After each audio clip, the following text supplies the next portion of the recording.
Saju Ahmed question করেছেন, আমার কোমরে এবং গোড়ায় প্রচুর পরিমাণে ব্যথা, অনেক ওষুধ খেয়েছি কিন্তু কোনো কাজ হচ্ছে না, স্যার এখন আমার করণীয় কি? জি মিস্টার সাজু আহমেদ, আপনার কোমরে এবং পায়ের গোড়ালিতে ব্যথা। কোমরে এবং গোড়ালিতে ব্যথাটা হওয়ার একটাই কারণ হচ্ছে ডিসপ্রলাপস আছে, যেটা নার্ভে চাপ দেয়। অনেক রোগী আছে যারা সকালে ঘুম থেকে উঠলে ব্যথা বেড়ে যায়, মানে সকালে ঘুম থেকে যখন আপনি বিছানা থেকে নেমে দাঁড়িয়েছেন সাথে সাথে গোড়ালিতে ব্যথা হচ্ছে, একটু হাঁটলে আবার ব্যথাটা কমে যায়। এই রোগীর যেটা কিছুক্ষণ চেয়ারে বসে আছেন ভালো, একটু হাঁটলে যে উঠে দাঁড়াচ্ছেন একটু হাঁটলে ব্যথাটা বেড়ে যাচ্ছে, একটু হাঁটলে আবার ব্যথা কমে যাচ্ছে। তার মানে আপনার কোমরের নিচের জয়েন্টে ইনজুরি আছে, যেটা আমরা বলছি PLID L455S1, যেটা মাইল্ড ডিসপ্রলাপস থাকলে এই প্রবলেমটা হতে পারে। সেক্ষেত্রে আপনার করণীয় হচ্ছে এখানে রিহ্যাব ফিজিওথেরাপি করতে হবে। আপনি অবশ্যই একজন রিহ্যাব ফিজিওথেরাপি স্পেশালিস্টের শরণাপন্ন হবেন এবং এটা ফিজিওথেরাপির মাধ্যমে এটা সম্পূর্ণরূপে সুস্থ করা সম্ভব। আপনার মাসেলকে বিল্ড আপ করতে হবে, কারণ মাসেল যদি উইক হয়ে যায় সেক্ষেত্রে বারবার ডিস্টার্ব করবে। হয়তো কেউ ইনজেকশন দিতে চাবে, ইনজেকশন দিলে আপনি 15 দিন 1 মাস ভালো থাকবেন, পেন কিলারকে কিছুদিন ভালো থাকবে, কিন্তু আস্তে আস্তে কিন্তু এই ডিসপ্রলাপসটা বেড়ে যাবে। এরকম অনেক রোগী আমরা পেয়েছি যারা এই হাঁটু ব্যথা, গোড়ালি ব্যথার জন্য ইনজেকশন দিয়েছে 1টা 2টা 3টা 4টা, কিন্তু ভালো হয়নি। পরবর্তীতে এটা আস্তে আস্তে আস্তে আরো খারাপ হয়ে যাচ্ছে, এটা দিন দিন রোগী আরো খারাপের দিকে চলে যেতে পারে। যে কারণে আমরা বলছি দ্রুত আপনাকে ফিজিওথেরাপি, রিহ্যাব ফিজিওথেরাপির মাধ্যমে এটাকে সম্পূর্ণ সুস্থ করা সম্ভব। ধন্যবাদ আপনাকে। দর্শক আশা করছি কোশ্চেনের আনসার পেয়েছেন। আমি নিশ্চিত এ ধরনের সমস্যায় আরো অনেকেই ভুগছেন, তারাও নিশ্চয়ই এর আনসার পেয়ে গিয়েছেন। এখন আমি চলে যাব একটি খুবই গুরুত্বপূর্ণ কোশ্চেনে, যেটি করেছেন রিয়া পারভিন। কোমরের অপারেশন করেছি 3 বছর হলো, আবারও কোমরের ব্যথা হয়েছে, এ স্যারের কাছে গেলে কি আমি সুস্থ হব? ধন্যবাদ রিয়া পারভিন। রিয়া পারভিন আপনার কোমরে অপারেশন করেছে, 3 বছর আগে অপারেশন করেছিলেন, কিন্তু এখনো আপনার ব্যথা আছে। আমরা সবসময় বলে থাকি যে কোমর ব্যথার জন্য যদি ডিসপ্রলাপস থাকে আসলে অপারেশনের দরকার নাই। তারপর যেহেতু আপনি অপারেশন করেছেন, অপারেশনের পরে কিন্তু অবশ্যই আপনাকে রিহ্যাব করতে হবে।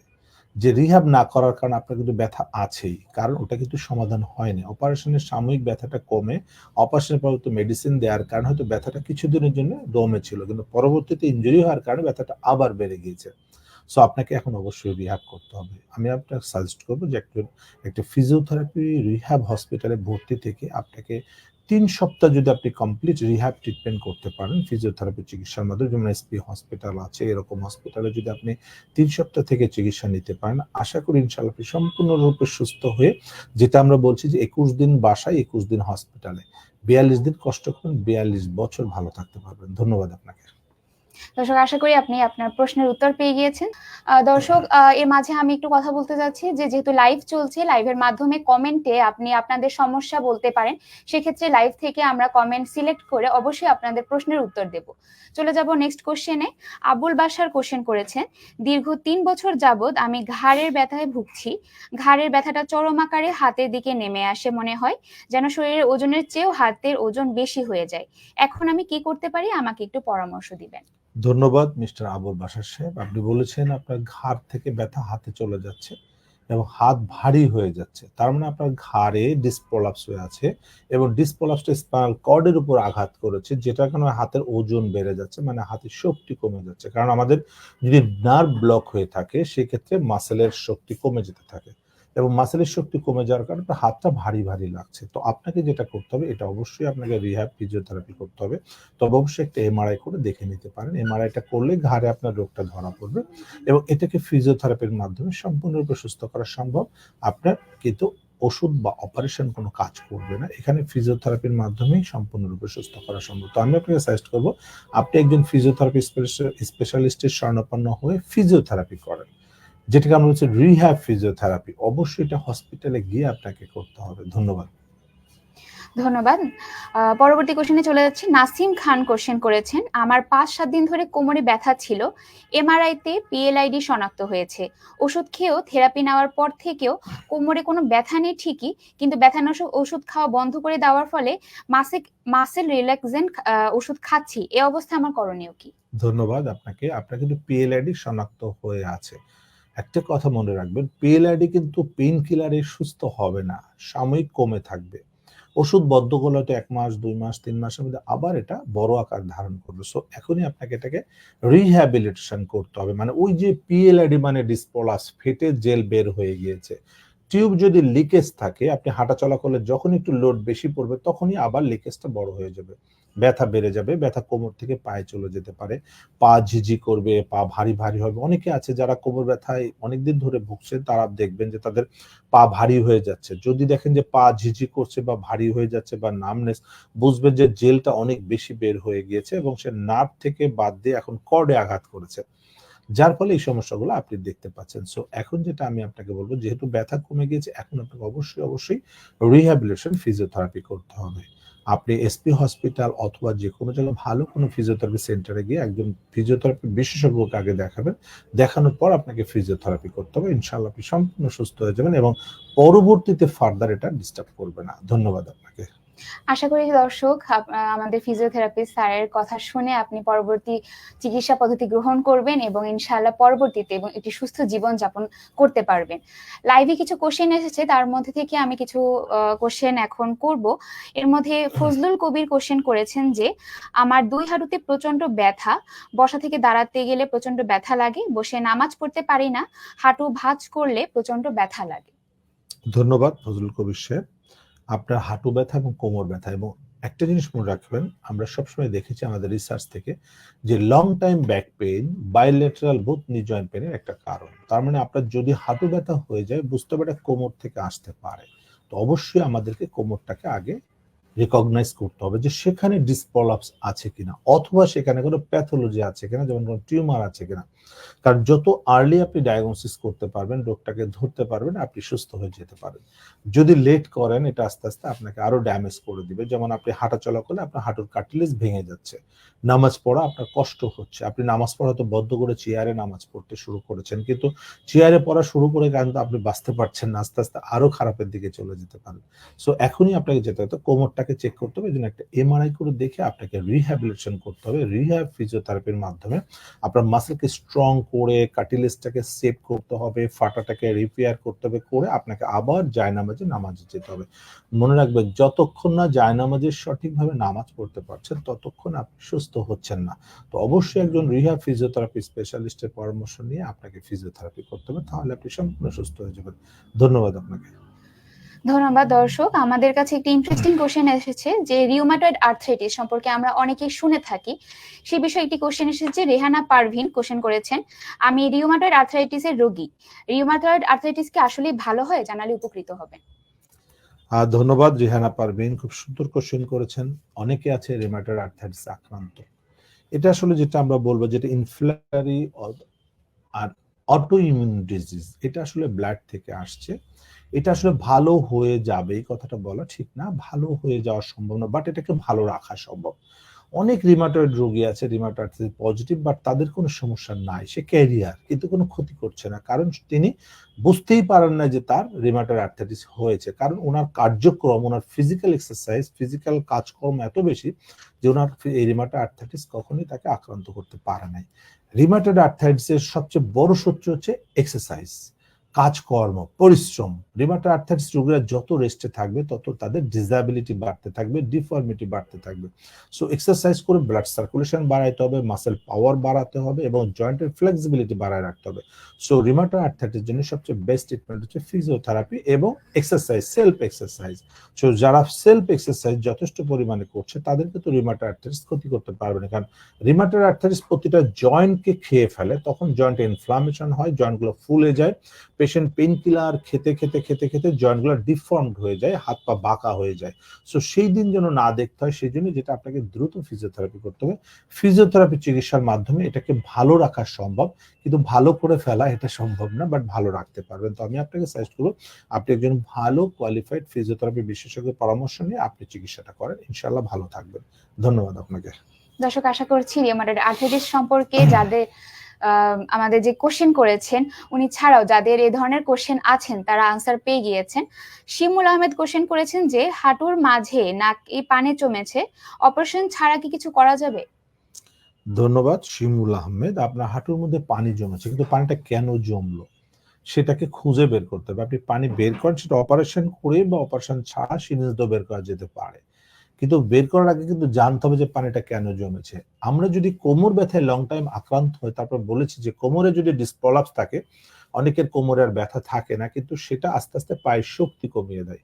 পায়ের শক্তি যখন কমে যায়, আমাদের হাঁটুর মধ্যে আমরা জানি একটা গ্যাপ আছে যেখানে আমাদের কার্টিলেজ থাকে। কার্টিলেজ এখানে যেটা সাইনোভিয়াল ফ্লুইড থাকে, এখানে কার্টিলেজটার কাজ হলো ফ্লুইড সিক্রেশন করে জয়েন্টটাকে ময়শ্চারাইজিং রাখা, ফ্লেক্সিবল রাখা। কিন্তু যখনই আপনার বডির ওয়েট আঘাত করে কার্টিলেজটাকে ভেঙে ফেলছে, ওখানে ব্লিডিং হচ্ছে। ব্লিডিং হয়ে ওখানে ইনফেকশন তৈরি করে, ইন্টারনাল হেমোরেজ হয়। সেখান থেকে আস্তে আস্তে কি হচ্ছে, ইনফেকশনের কারণে সেখানে পানি জমে যাচ্ছে, পানিটা ওখানে স্টোর হয়ে যাচ্ছে, আস্তে আস্তে আস্তে হাঁটুটা ফুলে যাচ্ছে। আপনি যতই পানি বের করতে থাকেন, পানি আবার আসবে। পানি বের করবেন, স্টেরয়েড দিবেন, আবার পানি আসবে। সো আপনাকে পানি যদি বন্ধ করতে হয়, আগে আপনাকে মেরুদণ্ডকে মেরামত করে মাসেল পাওয়ারকে বাড়াতে হবে। মাসেল যদি শক্তিশালী হয়ে যায়, তখন বডির ওজন আর কার্টিলেজটাকে ভাঙতে পারবে না। কার্টিলেজ না ভাঙলে ইন্টারনাল ব্লিডিং হবে না, তখন আর ফ্লুইডও আসবে না, আপনি সুস্থ হয়ে যাবেন। সো ট্রিটমেন্ট করার আগে অবশ্যই আপনাকে এই প্রবলেমগুলোকে আইডেন্টিফাই করতে হবে। চিকিৎসা করে গেলাম, সমস্যা সমাধান হবে না। সমস্যা হতে গেলে মনে করুন যে একটা সমস্যা যেখানে আছে, তার উৎপত্তিস্থল যদি আমি আইডেন্টিফাই করতে না পারি, তাহলে কখনোই আপনি সুস্থতা আশা করবেন না। সো চিকিৎসা করা আর সুস্থ হওয়া দুই জিনিস। চিকিৎসা করে যাচ্ছেন কিন্তু সুস্থ হচ্ছে না, তাহলে সেই চিকিৎসার কোনো প্রয়োজন নাই। যে চিকিৎসা সুস্থ হবে না, সেই চিকিৎসা করার দরকার নেই, সুস্থ হতে হবে। সো যে কারণে আমি সাজেস্ট করবো যে অবশ্যই আপনার মেরুদণ্ড চেক করার জন্য এমআরআই করে দেখে দেন রিহ্যাবিলিটেশন করতে হবে। যে আপনাকে হয়তো রেস্টে রাখা লাগতে পারে, এটা ডিপেন্ড করবে আপনার মানে ইনজুরিটা কতটুকু। তো দেন আপনি একটা হসপিটালে গিয়ে একটা এমআরআই করে দেন আপনাকে রিহ্যাবিলিটেশন ফিজিওথেরাপি করতে হবে। তাহলে পানিটা বারবার আসবে না, আপনি সুস্থ থাকবেন, সারা জীবন ভালো থাকতে পারবেন। ধন্যবাদ আপনাকে। দর্শক, আজকে লাইভ থেকে আমরা আরো একটি কোশ্চেন পেয়েছি। মঈনুদ্দিন মাইন কোশ্চেন করেছেন যে আমি আপনাদের ওখানে এমআরআই করেছি, আমার 5 নাম্বার হাড়ের সমস্যা আছে, থেরাপি নিয়েছি, ব্যায়াম করছি, আর কিছু করা লাগবে কিনা? আর ধন্যবাদ মঈনুদ্দিন সাহেব, আপনি এমআরআই করেছেন 5 নাম্বার মানে L4-5 এ ডিস্ক প্রলাপস আছে, এক্সারসাইজ করছেন, থেরাপি করছেন, আপনি ভালো থাকলে অবশ্যই বলবো যে এটা কন্টিনিউ চালায় যাবেন, আর কিচ্ছু করার দরকার নাই। এক্সারসাইজটা যদি সঠিকভাবে করে যান, এবং আমি বলবো ফিজিক্যাল ফিটনেসটা রাখতে হবে। এই জন্য যেটা সাজেশন করা হয় যে নামাজটা প্রপারলি পড়তে হবে। যে ব্যক্তি নামাজ প্রপারলি পড়তে পারে, তার কিন্তু ফিটনেসের কোনো প্রবলেম থাকে না। কিন্তু যদি একটু ফিটনেস ফল করে, দেখবেন নামাজ পড়তে গেলে তার হাতটা আগে মাটিতে চলে যায়, তখনই বুঝবেন আপনার সমস্যা হচ্ছে, তখনই আপনি চিকিৎসকের শরণাপন্ন হবেন। কারণ আগে যিনি হাত মাটিতে দেন, পরে হাঁটু মাটিতে দেন, তিনি কিন্তু ফিটনেসে আনফিট। সো এই জিনিসটা কখনোই করবেন না। আর নামাজ পড়ার সময় অবশ্যই আগে হাঁটু মাটিতে দিয়ে নামাজ পড়তে হবে, দেন আপনি ভালো থাকবেন, মাসেল পাওয়ার ভালো থাকবে। সো ভালো করে সঠিকভাবে নামাজ পড়েন এবং ফিজিওথেরাপি করছেন, আর যে আমরা যা শিখিয়ে দিচ্ছি এগুলো মেনে চলেন, সুস্থ থাকবেন, ভালো থাকবেন, বারবার ডাক্তারের কাছে যাওয়ার দরকার হবে না। ধন্যবাদ আপনাকে। দর্শক, আমরা জানি যে আমাদের একটা সাধারণ ধারণা রয়েছে যে সাধারণত বয়স বাড়লেই আমাদের এই কোমরের হাঁটুর ব্যথা হয়ে থাকে, কিন্তু আজকাল যেটা দেখা যাচ্ছে যে ইয়াং বয়সেও এ ধরনের সমস্যা দেখা যাচ্ছে। এরকমই কিছু কোশ্চেন আমাদের কাছে এসেছেন। নূর হোসেন কোশ্চেন করেছেন যে আমার বাচ্চার পা দুটো চিকন, হাঁটতে পারে না, হামাগুড়ি দিতে পারে না, কিছুদিন ধরে দাঁড়াতে পারে, তার বয়স 8 বছর, অনেক ব্যায়াম করিয়েছি, কোনো উন্নতি হচ্ছে না, অন্য কোনো চিকিৎসা আছে কিনা হাঁটবার? ধন্যবাদ নূর হোসেন সাহেব, আমরা আসলে খুবই দুঃখ প্রকাশ করছি আপনার জন্য যে আপনার সন্তান তার পাটা চিকন হওয়ার কারণ আছে। এটা হিস্ট্রিটা আপনাকে বলতে হবে, যেটা আমরা যতটুকু বুঝতে পেরেছি আমাদের এক্সপেরিয়েন্স থেকে, সম্ভবত সেরিব্রাল পালসিতে আক্রান্ত হতে পারে, যেটা তার জন্মগত কারণে, তার ব্রেনে কোনো আঘাত ছিল, যার ফলে তার লেট ডেভেলপমেন্টটা, যে কারণে হাঁটতে সময় লেগেছে 8 বছর। যদি হাঁটতে পারে তো আলহামদুলিল্লাহ, খুবই ভালো আমি মনে করি। 8 বছর বয়সে হাঁটতে পারলে এখন তাকে ফিজিওথেরাপি করতে হয়। ফিজিওথেরাপিতে পা চিকন থাকলেও যদি পায়ের মাসেলের শক্তি থাকে, তাহলে সে কিন্তু স্বাভাবিক চলাফেরা করতে পারবে। সো অবশ্যই আপনি ফিজিওথেরাপি চিকিৎসাটা কন্টিনিউ করবেন, মাসেলটাকে স্ট্রং রাখতে হবে, এবং বাচ্চাকে খেলাধুলাতে, মুভমেন্টে সবসময় ব্যস্ত রাখবেন। বাচ্চাকে কিন্তু বসায় শোয়ায় রাখবেন না, তাহলে মাসেল আরো দুর্বল হয়ে যাবে। যেটা আমরা সবসময় বলি যে use it or lose it. যদি আমরা কোনো কিছু ব্যবহার না করি, সেটা কিন্তু ক্ষতিগ্রস্ত হয়ে যাবে, নষ্ট হয়ে যাবে, ড্যামেজ হয়ে যাবে। সো যত ব্যবহার করবেন ও তত ভালো থাকবে, কারণ আমাদের এই মাসেল কিন্তু ডেভেলপ করবেই। কারণ আপনি যদি এক্সারসাইজ করেন, মাসেল স্ট্রং হবে, মাসেল মোটা হবে, সবকিছু হবে। ধন্যবাদ আপনাকে। ধন্যবাদ দর্শক, আশা করছি আপনার বাচ্চা সুস্থ সবলভাবে হাঁটাচলা করতে পারবে এবং একজন স্বাভাবিক বাচ্চার মতো বেড়ে উঠতে পারবে। আমাদের কাছে আরো কিছু কোশ্চেন এসেছে। নাজমা আক্তার কোশ্চেন করেছেন এরকমই একজন তার ছেলেরও সমস্যা, যে লিখেছে আমার ছেলের বয়স 14, ওর বাম পায়ের হাঁটুতে ব্যথা, নামাজ পড়ার সময় বেশি ব্যথা অনুভব হয়। নামাজ পড়তে গেলে যে ব্যথাটা হচ্ছে মাসেল উইকনেস আছে এবং হতে পারে আপনার মেরুদণ্ডের সমস্যা হতে পারে। তো আমি যেটা সাজেস্ট করবো যে আপনার কোমরটাকে একটা এমআরআই করে আমরা দেখতে চাই, কোমরটা এমআরআই করে দেন ফিজিওথেরাপি করলে আশা করি ভালো হয়ে যাবে। ধন্যবাদ আপনাকে। ধন্যবাদ দর্শক, আশা করছি আপনার প্রশ্নের উত্তর পেয়েছেন। আমরা লাইভ থেকে কিছু কোশ্চেন পেয়েছি, এর মধ্যে কাজী মোতালব কোশ্চেন করেছেন বয়স 13, হাঁটু ও গোড়ালিতে ব্যথা, হাঁটতে শক্তি পাইনি, হাঁটলে ব্যথা পাই, কি করণীয়? কাজী মোতালেব, আপনি হাঁটলে ব্যথা পান, হাঁটু গোড়ালিতে ব্যথা, আপনার নিশ্চয়ই মেরুদণ্ডে ব্যথা আছে, কোমরে ব্যথা আছে, যেখান থেকে আস্তে আস্তে পায়ের শক্তি কমে যাচ্ছে। কোমরে যদি লং টাইম ব্যথা আপনি রেখে দেন তাহলে আস্তে আস্তে পায়ের শক্তি কমে যাবে। সো আমরা প্রথমেই বলি যে কোমরে ব্যথার সঙ্গে সঙ্গে আপনাকে সঠিক ফিজিওথেরাপির মাধ্যমে এটাকে ভালো করতে হবে। তো আপনি একজন ফিজিওথেরাপি, রিহ্যাব ফিজিওথেরাপি স্পেশালিস্টের শরণাপন্ন হয়ে একটু কোমরের ফিজিওথেরাপি করেন, মাসলটাকে স্ট্রং করে নেন, তাহলে আপনার হাঁটুতে গোড়ালিতে ব্যথা হবে, আপনি সুস্থ চলাফেরা করতে পারবেন। ধন্যবাদ আপনাকে। ধন্যবাদ দর্শক, চলে যাব লাইভের কিছু কোশ্চেনে। সাগর নামের একজন কোশ্চেন করেছেন যে স্যার আমি একজন প্যারালাইসিস রোগী, নাভি নিচ থেকে অবশ, ডাক্তার রোগ ধরেছে প্লাস্টিস প্যারালাইসিস, আরো বলেছেন পিঠের মেরুদণ্ডের রগ বসে গিয়েছে, রগে কাজ করছে না, এক্ষেত্রে কি চিকিৎসা আছে?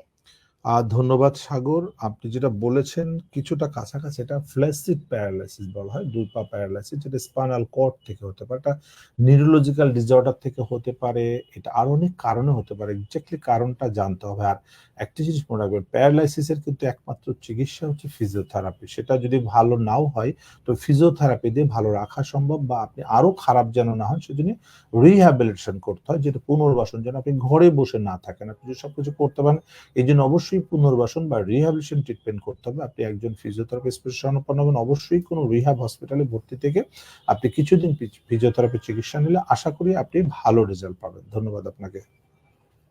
ধন্যবাদ দর্শক, আশা করছি আপনার প্রশ্নের উত্তর পেয়েছেন। এক্ষেত্রে নাসিমা বেগম একজন কোশ্চেন করেছেন যে আমার বাত ব্যথা ধরা পড়েছে, শোল্ডার ব্যথা, পা ব্যথা, হাঁটু ব্যথা, কোনো ব্যথাতেই বসতে পারি না, শরীর ফুলে যায়, পা ফুলে যায়, কখনো মুখও ফুলে যায়, আমার ডায়াবেটিস আছে, কিডনি পরীক্ষা করিয়েছি, কোনো সমস্যা নেই, এখন কি করতে হবে এবং কোন ধরনের ওষুধ সেবন করব সেই বিষয়ে পরামর্শ চাই। ধন্যবাদ। ধন্যবাদ নাসিমা বেগম, আপনি ওষুধ সেবন করতে চাচ্ছেন, কিন্তু দুঃখের বিষয় আপনার ওষুধে আসলে কোনো কাজ হবে না। ওষুধ যত খাবেন আপনি আরো খারাপের দিকে চলে যাবেন। আপনার যে মুখ ফুলে যাচ্ছে, পা ফুলে যাচ্ছে, এগুলো ওষুধের রিয়াকশন। আপনার যে অসুখ আছে এটা যে মেকানিক্যাল হতে পারে, যে কোমরে মেরুদণ্ড যেটা আমরা বলছি, কোমরে ডিসপ্রলাপস থাকতে পারে, যেটা থেকে আপনার মাসেল উইক হয়ে যাচ্ছে, এবং নিশ্চয়ই পেইন কিলার খাচ্ছেন যে কারণে আপনার কিডনি কাজ করছে কম, ফলে হাত মুখ ফুলে যাচ্ছে। তো আপনি যে ওষুধ খাচ্ছেন ওষুধ খাওয়া বন্ধ করতে হবে। হ্যাঁ, আপনি কিডনি টেস্ট করছেন, কিডনি ভালো আছে, শুকরিয়া আদায় করেন, কিডনি ভালো আছে, খারাপের জন্য অপেক্ষা করার দরকার নেই, কারণ খারাপ হয়ে গেলে তখন কিন্তু বিপদে পড়ে যাবেন। সো এখন থেকে আর কোনো পেইন কিলার খাওয়ার দরকার নেই, আপনার জন্য রিহ্যাবিলিটেশন ফিজিওথেরাপি একমাত্র সলিউশন, যেটাতে কোনো সাইড ইফেক্ট নাই। সো আমি আপনাকে সাজেস্ট করবো যে আপনি ইমার্জেন্সি একজন ফিজিওথেরাপি বিশেষজ্ঞ শরণাপন্ন হন, এবং অবশ্যই মেরুদণ্ডটাকে একটা এমআরআই করবেন, রোগটা আইডেন্টিফাই করে দেন আপনি রিহ্যাব ফিজিওথেরাপি করেন, আশা করি সুস্থ থাকবেন, ভালো থাকবেন। ধন্যবাদ আপনাকে। লাকি সেন কোশ্চেন করেছেন স্যার আমার মায়ের পার হাঁটু অনেক ফুলে গিয়েছে, এখন হাঁটতে বসতে পারে না, অনেক ডাক্তার দেখিয়েছি, কোনো ফল পাচ্ছি না, দয়া করে একটি উপায় বলবেন। ধন্যবাদ লাকি সেন, আপনার মায়ের হাঁটু ফুলে গিয়েছে, হাঁটতে বসতে পারে না, ওনার অবশ্যই কোমরের সমস্যা আছে, স্পাইনাল কর্ডে প্রবলেম হচ্ছে, যে কারণে তার পায়ের শক্তি কমে গিয়েছে, আস্তে আস্তে হাঁটু কলাপস করে দিচ্ছে। আমরা এরকম হাজার হাজার লক্ষ লক্ষ রোগী দেখেছি আমাদের এসপি হসপিটালে, আমরা অলমোস্ট 1 লক্ষ রোগীকে আমরা অপারেশন বিহীন এই হাঁটু কোমর ব্যথা ট্রিটমেন্ট করে তাদেরকে নামাজ পড়াতে সক্ষম হয়েছি। সো এটা কিন্তু ফিজিওথেরাপির মাধ্যমে সম্পূর্ণরূপে সুস্থ করা সম্ভব, তবে রিহ্যাবিলিটেশন ফিজিওথেরাপি করতে হবে, যেটা আমি আপনাকে সাজেস্ট করবো যে এসপি হসপিটাল বা এরকম কোনো হসপিটালে রোগীকে ভর্তি রেখে 3 সপ্তাহ থেকে 4 সপ্তাহ পর্যন্ত চিকিৎসা করা লাগতে পারে, এবং তারপরে উনি অবশ্যই নামাজ পড়তে পারবে যায় নামাজে। পেইন কিলার খেয়ে এই রোগী আরো ক্ষতি হবে, পেইন কিলার খাওয়ানোর দরকার নেই। ধন্যবাদ আপনাকে। ধন্যবাদ দর্শক, আশা করছি আপনি উত্তর পেয়েছেন। আসলে পেইন কিলার যেটা, পেইন কিলার আপনার সাময়িক সাময়িক হচ্ছে উপশম দিলেও আসলে পার্মানেন্ট কিন্তু কোনো সমাধান নয়। তো সেক্ষেত্রে আপনি একজন অবশ্যই বিশেষজ্ঞ ফিজিওথেরাপিস্টের কাছে যাবেন, চিকিৎসা নিবেন এবং সুস্থ জীবনযাপন করবেন। আমরা চলে যাব পরবর্তী কোশ্চেনে। নাজমুল হুদা কোশ্চেন করেছেন যে আমার ডিস্কের সমস্যা ৫-৭ বছর ধরে ভুগছি, অনেক চিকিৎসা করেছি, কোনো কাজ হয়নি, এখন কি করব জানাবেন। ধন্যবাদ নাজমুল হুদা। আপনি ডিস্কের প্রবলেম ভুগছেন, আপনি বলছেন ৫-৭ বছর চিকিৎসা করছেন, সমস্যা সমাধান হয়নি। তার মানে আপনার চিকিৎসাটা সঠিক হচ্ছে না। ডিস্কের প্রবলেম ভালো করতে ২১ থেকে ৪২ দিন সময় লাগে, যেটা আমরা বলছি ৪২ দিন কষ্ট করবেন, ৪২ বছর ভালো থাকবেন। সো আপনার ট্রিটমেন্টটা সঠিক হচ্ছে না। সঠিক ট্রিটমেন্ট করার জন্য আপনাকে যে কোনো রিহ্যাব হসপিটালে আপনাকে ২১ দিন থেকে ট্রিটমেন্ট নিতে হবে। ফিজিওথেরাপি চিকিৎসাটায় আপনাকে ২১ দিন যদি কন্টিনিউ ট্রিটমেন্ট করতে পারেন, এটা সম্পূর্ণরূপে সুস্থ হয়ে যাবে। ধন্যবাদ আপনাকে। দর্শক, আমরা অনুষ্ঠানের একেবারে শেষ পর্যায়ে চলে এসেছি। আমরা শেষ কোশ্চেন করে অনুষ্ঠানটি শেষ করব। লাবণী আক্তার নামে একজন কোশ্চেন করেছেন যে আমার হাজবেন্ডের পিএলআইডি ৪-৫ বার অপারেশন করা হয়েছে, ৫ বছর ধরে আবার সমস্যায় ভুগছেন, সেক্ষেত্রে কি করণীয়? লাবণী আক্তার, আপনাকে আমরা ধন্যবাদ জানাচ্ছি, তারপর আমরা দুঃখ প্রকাশ করছি যে ৪-৫ বার অপারেশন করেও ভালো হচ্ছেন না। আমাদের অনেক প্রোগ্রামে আমরা বলেছি যে পিএলআইডির জন্য আসলে 99% অপারেশন প্রয়োজন হয় না, কারণ অপারেশন সাকসেসফুল হতে গেলে যা যা করার দরকার ডিফিকাল্টিস। সো অপারেশন যেহেতু ৪-৫ বার করছেন, ভালো হচ্ছে না, আর অপারেশন করার দরকার নাই। অপারেশন ছাড়াই ভালো করা সম্ভব, কিন্তু আপনাকে একটু কষ্ট করে রিহ্যাব হসপিটালে ভর্তি থেকে ট্রিটমেন্ট নিতে হবে। যেটা আসলে উনার যে মেরুদণ্ডের ডিসপ্রলাপস ছিল, মানে ওনাকে মাল্টিপল জয়েন্টে ফাটল ধরেছে, অপারেশন করেছেন কিন্তু ফাটাটা কিন্তু রিপেয়ার করেন নাই। দেখবেন যে পা বা হাত বা যে কোনো হাড় যদি ভেঙে যায়, কখনো কখনো অপারেশন করে ভিতরে লোহা রড বা স্ক্রু নাট বল্টু দেওয়া হয়, বাট তারপরে কিন্তু প্লাস্টার করা হয়। প্লাস্টার হচ্ছে ইমোবিলাইজেশন, বলছি যে রেস্টে রাখা। ঠিক তাই ওনার মেরুদণ্ডে যে অপারেশন গুলো করেছে, ওটা রেস্ট না পাওয়ার কারণে ওটা আরো ক্ষতি করেছে, এবং অপারেশনের পরবর্তী যেটা হয়, অনেক নার্ভ দুর্বল হয়ে যায়, অনেক নার্ভ ইনজুরি হয়ে যায়, অনেক নার্ভ ছিঁড়ে যায়। ফলে কি আমাদের মাসেল গুলাকে ঠিকমতো শক্তি বা পাওয়ার সাপ্লাই দিতে পারে না, ফলে রোগী আস্তে আস্তে আরো ক্ষতিগ্রস্ত হয় এবং কোমর থেকে ব্যথা ঘাড়ে ছড়ায় যায়, কারণ ঘাড়েও ডিসপ্রলাপস হতে পারে। আবার মাসেল উইকনেসের কারণে হাঁটুর কার্টিলেজ ভেঙে যেতে পারে। সো এই কারণে আমরা অপারেশনটাকে ডিসকাস করি যে অপারেশন লাস্ট ট্রিটমেন্ট, কিন্তু তার আগে ফিজিওথেরাপি ও রিহ্যাব ট্রিটমেন্টের মাধ্যমে এটাকে সম্পূর্ণরূপে সুস্থ করা সম্ভব। তো আপনাকে যেটা করতে হবে, অবশ্যই একটা রিহ্যাব হসপিটালে ৩ থেকে ৬ সপ্তাহ ট্রিটমেন্ট করতে হবে। ৩ সপ্তাহ থেকে ট্রিটমেন্ট করলেই আশা করি যে 80% ডেভেলপ হয়ে যাবে, বাকিটা বাসায় নিজেরা করতে পারবেন। সো ৩ থেকে ৬ সপ্তাহ যে কোনো রিহ্যাব হসপিটালে ভর্তি থেকে এই সময়টা মুভমেন্ট করতে পারবে না, দেন উনি সুস্থ হয়ে যাবে, বাকি ৩ সপ্তাহ বাসায় করবে। ৬ সপ্তাহ কষ্ট করলে ইনশাআল্লাহ পার্মানেন্ট সলিউশন হবে, আপনাকে আর ডিস্টার্ব করবে না এই ব্যথা। ধন্যবাদ আপনাকে। দর্শক, আশা করছি স্যারের কথা শুনে আপনি আসলে আপনার হাজবেন্ডের যে আসল সমস্যাটা কোথায় সেটা ধরতে পেরেছেন এবং পরবর্তী কি স্টেপ নেবেন সে সম্পর্কে ধারণা পেয়েছেন। অসংখ্য ধন্যবাদ সব দর্শককে আমাদের লাইভে পুরো সময় জুড়ে থাকার জন্য, এবং আশা করছি যাদের এ ধরনের সমস্যা হচ্ছে পুরো দেশ জুড়ে এবং যারা আমাদের লাইভ দেখছেন, তারা এখন আপনাদের যে দীর্ঘদিনের কোমর ব্যথা বা হাঁটু ব্যথা বা বাত ব্যথা বিভিন্ন সমস্যা আছে, সে ধরনের সমস্যাতে আসলে কি করণীয় এবং পরবর্তীতে কি করতে পারেন সে সম্পর্কে একটি ধারণা পেয়েছে। এবং এরপরও যদি আপনার কোনো কোশ্চেন থাকে, আমরা প্রতি সপ্তাহে রবিবার রাত ৯টার সময় সরাসরি সম্প্রচারিত করি আমাদের এই অনুষ্ঠান। এবং এছাড়াও যদি স্যারকে আপনি সরাসরি দেখাতে চান, আমাদের স্ক্রলে নাম্বার দেওয়া আছে, সেই নাম্বারে যোগাযোগ করে সিরিয়াল দিয়ে অবশ্যই আপনি এসপি হাসপাতালে আসতে পারেন এবং স্যারের সাথে সরাসরি আপনি পরামর্শ নিতে পারেন। ততদিন পর্যন্ত ভালো থাকবেন, সুস্থ থাকবেন। আল্লাহ হাফেজ।